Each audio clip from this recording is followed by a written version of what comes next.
Welcome to the Rosbergs, your marriage coaches. Join Dr. Gary and Barbie Rosberg, America's family coaches, who bring 4 decades of empowering marriages across the U.S. and internationally for this podcast to equip you and your partner with encouragement and tools for a great marriage. Here now are your hosts, Dr. Gary and Barbie Rosberg.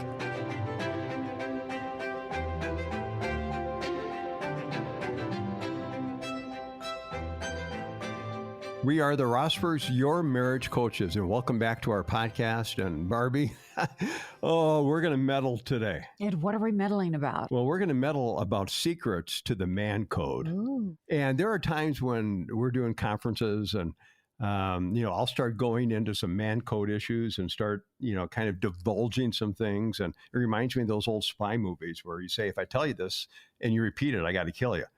So we're not going to do that. But this is stuff that is man code. I mean, women, you tune in on your podcast. Well, we want you to tune in. Why?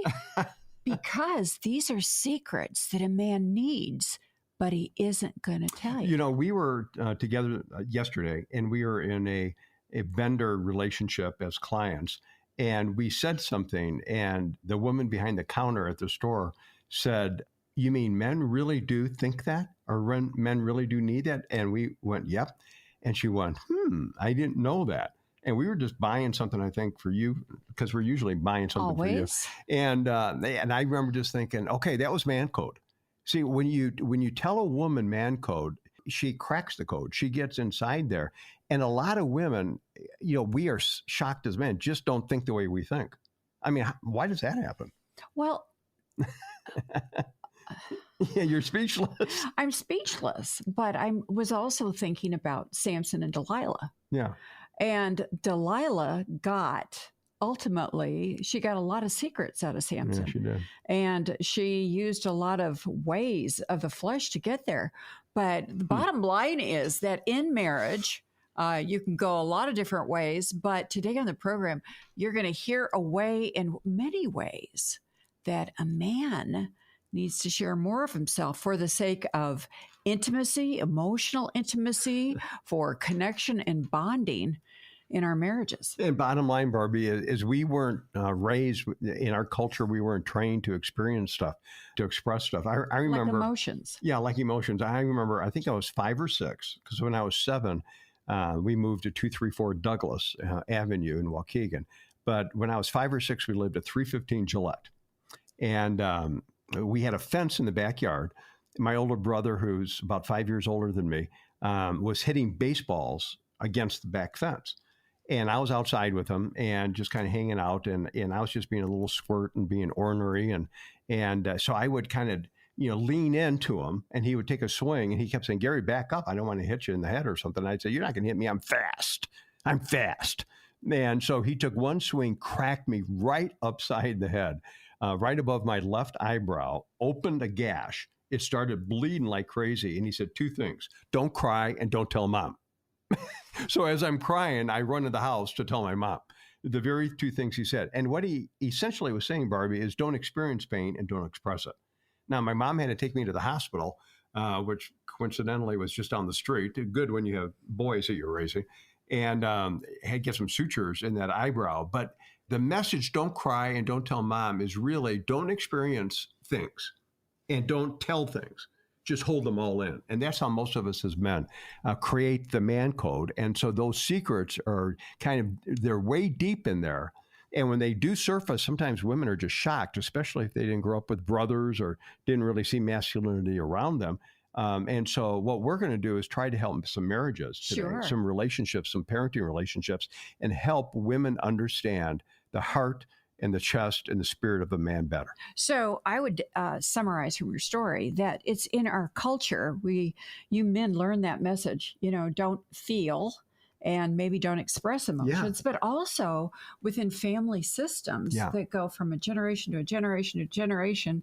And it can go way, way back to your great grandparents and further even. So is it better for you as a man when me as your wife kind of helps you unpack emotions? Yeah, baby, it's better. Well, let's talk about it. It is better because right below the surface for men is a whole bucket load of stuff. And so what wives want to do is figure out, how do I crack that code? How do I turn that dial so that I can get a better insight into what he is experiencing? We're going to give you some insights on 4 or 5 of those today. And we think that's a worthy podcast to record. Here's the first one. Your husband needs to hear from you genuine words of appreciation. Just genuine words of appreciation. Like? Well, thank you is one of them. Mm-hmm. You know, our friend Shanti Feldman talks about that. Right. That one of the main things that a man needs to hear is thank you. And women say, well, thank you for what? I mean, you know, what's the big deal? I mean, just because he took out the trash, or just because he, you know, brought home a paycheck, or just because he got out of the car on time at church, I'm supposed to say thank you? Well, we all like to be appreciated. So genuine words of appreciation are a big deal. Mm-hmm. Gary, when Shanti and Jeff taught us that, it's a big wow. Thank yous are huge to your husband. I have a question for me as a wife. It's like, be specific. I'll say, what are you thankful for? About what? Or basically tell me more. But for you, do you need to know specifically, thank you for putting the new handles on my ovens? Or thank you for going out and shopping for that new refrigerator? I mean, tell us about what a man needs. A man doesn't need to hear a lot, Barb, but he needs to hear some kind of acknowledgement that what I did or what he did has some meaning. Yeah. I mean, here's the deal, and this isn't projecting blame, but most of us think we don't measure up most of the time anyway. Men think that? Yeah. Okay. I mean, we're competing with other men. We're comparing to other men. We feel inadequate much of the time. But you don't say it out loud. We don't say it out loud. We don't say a lot of things out loud. I know. Because if we say it out loud, we run the potential and the risk of being rejected, of being judged, of being misunderstood. To be criticized. That's a whole podcast in itself. No, yeah. Yeah. And because when a man hears a critical voice, and I said this recently, we were doing some mentoring with a bunch of couples that we're training. I said, when a man hears a critical voice, it puts him right back in 2nd or 3rd grade. And he sees that teacher or that grandma or that aunt or the next door neighbor lady that said something that crushed his spirit. Now, it doesn't mean that his wife's intending that. She's just trying to see change in the relationship.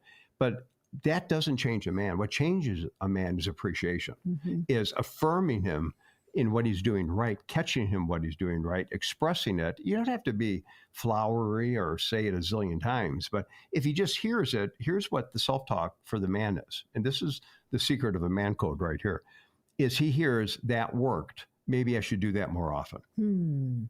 So when the guy takes out the garbage and his wife say, thanks for doing that, that makes me feel loved and cared for. It's like the guy's going, oh, that worked. So I got something out of that rather than disapproval or disconnect or being ignored. Genuine appreciation is one of the secrets to a man's code. The guy just wants to hear it. He's not going to tell you he wants to hear it. And he'll probably almost minimize it if he hears it. But at the core? At the core, oh boy, at the core, he's going, that felt good. And I'm not saying do this because you're competing with some other woman out there who's also saying nice things to him. I mean, that could be an issue, but that's not an issue for most guys. For most guys, he just wants to hear what God thinks of him, and he wants to hear what his wife thinks of him. Well, and a way I think pretty simple with that part of the code. I'd like to explain it woman to woman right now. You've said a lot, and I thank you. I really love listening to you. I really do. And you know that because I tell you this. No, I know. You do. I tell you this publicly, and I really tell you this privately. But when I think about the importance of how we use our words, it's incumbent upon us, especially women, to bring out the best in our husbands. I mean, we want our husbands to bring out the best in us, to shape us, to encourage us, to help us to become more like Christ with wisdom. But my goal, my personal goal for you is, and for myself, is how can I bring out the best in you? So when I see, and I'm going to tell you, I'm bragging, when I see so many good, if not great things, I want to snatch every one of them and be mindful to bring out as many as I can. I might not do this as well every day, but there are days that when I remember to do it, I feel wealthier. I feel more vibrant. And so this is shared Yeah. in our marriage. Yeah, Gary, it's don't yours. let me interrupt you, but physical touch that's not sexual. Yeah. When we wrote the book, The 5 Love Needs of Men and Women, sexual intimacy was the second love need of men. Now, we surveyed 700 men, 8 different geographical areas. We were doing syndicated call-in radio broadcasting at the time. And so we researched all around the country. And the number 2 love need for men was physical intimacy. And non-sexual touch, I think, was number 3 for women, if I recall. Yes. Now, it didn't make the top 5 for men. But you know what? As we're talking about the secret to the man code, I think it is a very high need for guys. Now, guys love sexual intercourse, and that's awesome. I'm all for that. But I love it, Barb, when you touch my arm. I love it when you rub my neck. I mean, we drive back and forth between Illinois and Iowa a lot. Yeah. You're hungry. You're hungry to have your back rubbed. You're hungry when I scratch your head. Well, and it doesn't have to be for a long time, but here's what it means. I want to connect to you. Mm-hmm. You know, Barb, there were times when I was doing therapy, 40 hours of therapy a week, and we'd be in the car and you'd put your hand out and just put it on my forearm, and it gave me life. And I would tell you that. I would say, you know what, Barb, that feels so good. I've been in the intensity of all this emotional chaos and upheaval with people, counseling them. And I was very boundaried as far as my own ethics and everything else with my clients. And so there wasn't touch going on. But when you just put your arm out or your hand out and you just touch my arm, or you grab my hand when we're driving in the car, or you come sit next to me on the sofa, or you grab some popcorn when I'm watching my Chicago Cubs, many times win, other times not, but it doesn't matter. And you just join me in that, and you put your arm around me, or you rub my neck for a few minutes. It brings life. It sends off those endorphins. It just shows that it's not only sexual intimacy that's important, but it's that non-sexual touch. Well, you know what? It builds deeper emotional connection, Gary. And I'm sure that it creates a sense of you can be more transparent in thought with me and more vulnerable with your emotions with me. Now, for those of you that are young mothers, all day long, you've got babies crawling on you, hanging on you, nursing, and everybody's touching you all day long. And even the thought that you want, that your husband needs you to touch. I know, I used to think, you're taking any life that I have left and it's leaving me. And I've been going through this all day. I just need some space to myself. Yeah, and that's important too. It's important too, but that's stage related. But I want to tell you that being married as long as we have, and at this point in our life, that if you can just touch your spouse in such a loving way, he needs it. He gets life from you, and then you get life back. I think, remember the song in our wedding? And it was called And Here Is Love.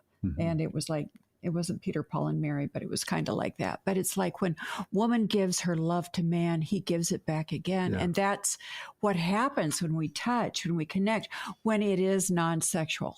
And it's very meaningful because it really gives deposits into the emotional bank so that when you do want to have sex with one another, there's plenty there to withdraw from emotionally because you've touched and it's been non-sexual. You know, we've been training our marriage champions. We've got 14 couples that we're equipping in our local church in Des Moines to carry our message beyond us. And I texted the guys one day and I said, what have you done for your marriage today? One guy came back and he said, you know, he put this on the group text. He said, I was walking through the mall with my wife and I held hands with her. I don't really like to hold hands. So I wasn't doing it because I thought I wanted to do it, but I did it and it meant something to her and then it meant something to me. So guys, it doesn't have to be foreplay to have touch. And wives, if you're going to understand the man code, realize that sometimes when you touch him, he's going to go, oh, this means we're having sex. Well, it doesn't have to mean you're having sex, but help him also learn that can be non-sexual as well. But Gary, as you were talking, I thought, well, you know, touch him in public. And then you know that it's just going to be plenty of non-sexual touch. And that's fun too. And so you're getting it done and you can shop and non-sexual touch at the same time. So, tell us more. Yeah, let's give our wives more secrets to the man code. Here's one. Give him space to be vulnerable without judging him. It's interesting. A lot of women will say, well, my husband doesn't express vulnerability. Well, the only reason that he may or may not isn't because you're judgmental, but do a heart check, ladies. Are you being judgmental? So if he puts on that wall of self-protection, he starts to open up his heart with the vulnerability of emotion, insecurity, fears, anxieties, comparisons. If he hears a correction to that, or you should have done this, or, well, if you'd only do that, or if he hears judgment, he's not going to return to that place. He's probably going to shy away from that place, which means he's going to do one of a couple things. He's either just going to eat that stuff and it's going to start to eat at him, or he's going to begin to express it places that he shouldn't be expressing it. There's not a whole lot of other options. But when you access that and you're not judging him, but you're listening to him, you're not rushing to fix things, but you're just validating, you're showing empathy, you're caring about him. And here's what it does. It builds a deeper trust. All of a sudden, that guy walks away from that conversation and he goes, that worked. I just shared my heart and she drew closer to me. That worked. And it makes the guy want to do it more often. Your husband's got doubts. Your husband has insecurities. Your husband wonders sometimes, can he get through whatever it is that's on his heart? And if he can learn that he can express fears or insecurities and that it's not going to end up in condemnation or rejection or judgment or the conclusion that he's not man enough, then you know what? He's going to go to that well more often. So let him be vulnerable. Let him be vulnerable, create the environment where he's safe.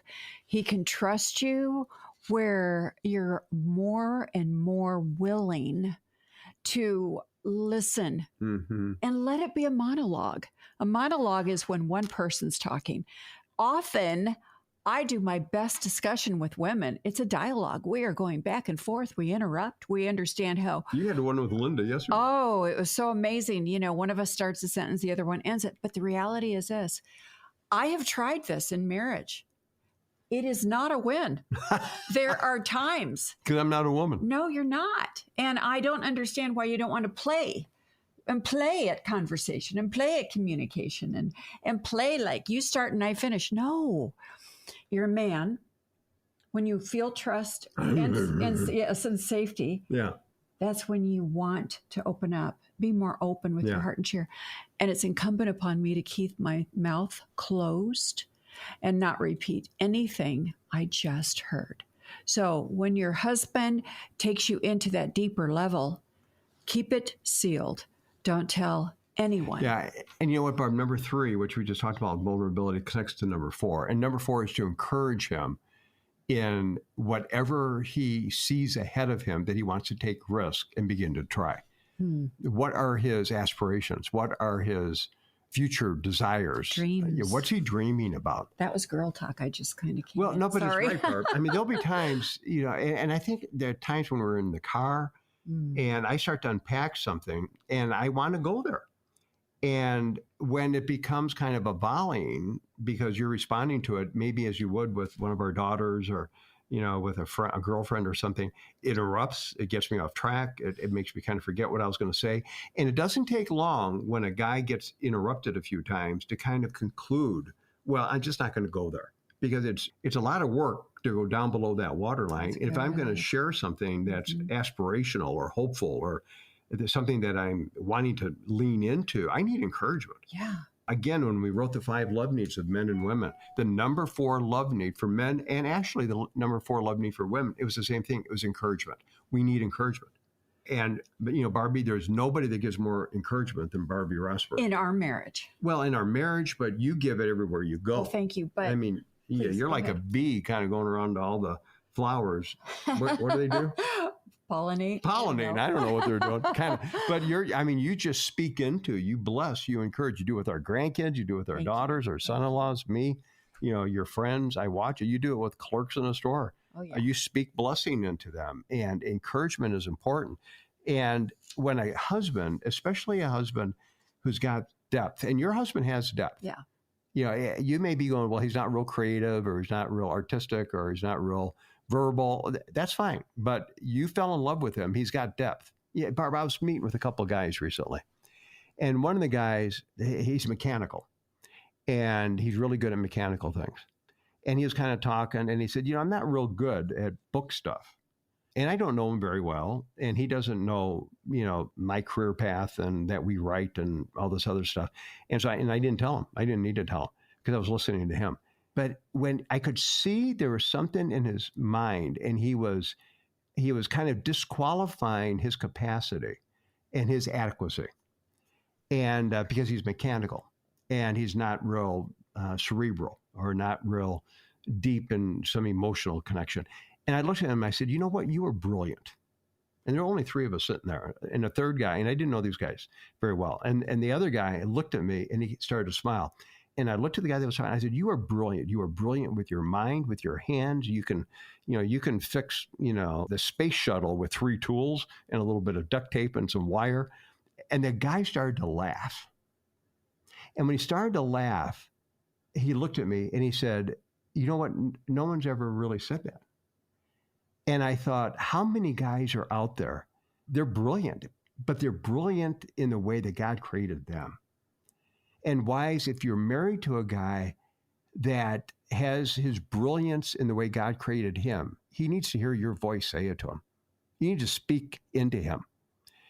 You need to bless him. You need to affirm him. You need to cheer him on. You need to help him realize that whatever he wants to pursue, he doesn't have to go it alone because you're there cheerleading him on with it and praying for him and with him and alongside of him, believing in him. It will fuel his motivation. It will give him wind in his sails, and it'll help the guy take risks. And Barb, there are guys all around us here in the States as well as internationally. They need a wife that believes in them so that they can take the risk to move forward in uncertain times. Deeply rooted in Christ, deeply rooted in the truth of the Scripture, deeply rooted in the hope that we have as believers and followers of Christ, but also in their gut knowing that their wife is with them and for him and believes in him. Even though he's different than her dad, different than the husband of some other woman that she hangs with, of course he's different, but he's terrific. And the guy's, he's got it, and he needs to hear it. He needs to hear it. So the only thing I would add as a responder in the marriage and as a wife, and that is this, that as your husband is trying to unpack new dreams or new goals or discovering from the past what didn't work and what his hopes are for the future, then I would encourage you as a woman, if you're shutting him off, that you go to God and ask God, why am I blocking? Yeah. What am I afraid of? Am I afraid of a loop in my brain that the past is going to reoccur? Am I afraid to take new steps going forward with my husband? What am I afraid of? And then allow the Lord to speak to you so that you can regather your thoughts, go back to your husband and say, can we reconnect about some of those dreams you're having or the goals that you're wanting to set? Or I would love to understand more of what you want to do, the divine purpose in your life, because I want to help encourage you to reach and maximize that purpose so that at the end of your life, you can say, I did it all. And I did it all because I followed Christ. And we did it together. We did it together. We did it together. And here's one more just kind of insight to help you crack the code. It's the secret code of men so that you can understand him better. And this one's going to shock you. But it's doing those little random acts of gratitude, little random acts of kindness, little small things that are not big things, but for him, they're big things. And it's amazing to me, Barbie, how brilliant so many guys are. How, they're influential and they've got, wide reach and their borders have been expanded and they are achieving and they are gathering more and more stuff as well as influence and helping other people, but also just they're growing in their careers. They're sharp guys. But when their wife says to them, you know what, I just made you some cookies that I know you really enjoy. or I wore a certain outfit that I know has meaning to you, or I put on my 59 lipstick, because that's something I know about you. Yes, it is. I heard this song and it reminded me of a time that we were dancing and we were just having fun. Or I watched you with one of our kids the other day, and I just want to write this note and share with you how proud I am of you as a father, because you not only showed up and did the hard stuff when they were little, and now you're showing up and doing the hard stuff when they're older. Mm-hmm. And I love you and I'm proud of you. And I just wanted to write you a note today to just let you know it's not your birthday. It's not Father's Day. It's just your day. Yeah. Those small acts are huge. They are. And I mean, you bring me home something, and it's just it's something that I'm going to like. And it's just like, you're thinking about me. Yeah. And a guy, he likes big things, I think. I don't know if I like big things. I don't think about big things very much. But the little things, I do. And we have taught in a lot of our podcasts and over time in counseling and conferences that it's the small moments that change us, which is good, because if we wait for the big moments, a lot of change isn't going to happen. But it's in the small moments. You do these small incremental things, and all of a sudden you begin to receive each other and you feel more affirmed. And so those subtle, quiet acts that are a note, a card, a meal, a gift, chocolate, I mean, we were driving down the street the other day and you said, you want to go get an ice cream cone? And I lit up like a fire, cracker. And now I happen to have some really good ice cream at home, and I had some sauce at home, and we were a few blocks away. I calculated in my head, if we stop by DQ, which is 3 blocks from our place, that would be kind of fun. But, I can go home and do it. And what the heck, I got it there. But when you said it, it showed me, Barbie, that you were thinking of me. And I think that's part of man code. A guy just wants to know his wife is thinking of him. Not all the time, because she's thinking a lot about kids and grandkids and other people and her mom and her friends, yada, yada, yada. And that stuff's all good. But a guy, you want to know man code? A guy just wants to know that he is on her mind as well. And you do that with a man, and he's going to feel blessed, and he's going to draw closer to you. And that little act of thoughtfulness is going to have a lot of meaning. It sure is. So whatever you have to do, like put a Post-it note in your car and be more mindful. Make your husband his favorite dessert. I hate to say that. I know I'm always thinking about why I don't want dessert, but bottom line, it's got to be about Gary. Make sure that we are writing our husbands little notes and saying thank you. And that I married the greatest, the most wonderful, the most incredible man in the universe. And here's what's interesting. So I'm going to be vulnerable with our podcast friends here, Barb, because this is man code. The self-talk for a man is, if I tell her that, I'm going to sound needy. And so a guy's not going to tell you, but he's going to appreciate that I told you. And wife, when you initiate with him and say, you know what, honey, I've been thinking about it. We haven't done this thing that you enjoy. So whether it's food, whether it's dance, whether it's music, whether it's going someplace, whether it's a restaurant, whether it's a TV show, we haven't done this recently. And I just want you to know I was thinking about you, and so I planned it, or I got some tickets, or I got at least the date of something we could do. Would you like to do that? Because I would just like to treat you. And the guy may go, well, I'm going to pay for it anyway. Well, that's not the deal. The deal isn't the financial. The deal is that she wants to treat him because she's thinking about him. And a guy, even though he won't say he has that need because he's fearful of being needy, that will meet a need. And when you do that, not every day, not all the time, you don't kind of be weird about it, but you need to be sincere about it. You need to be genuine about it, because it's a gift. And it's not a gift that he's wrestling out of your hands. It's a gift that puts a bigger smile on the face of the giver, because they are seeing the joy and the reciprocity in you.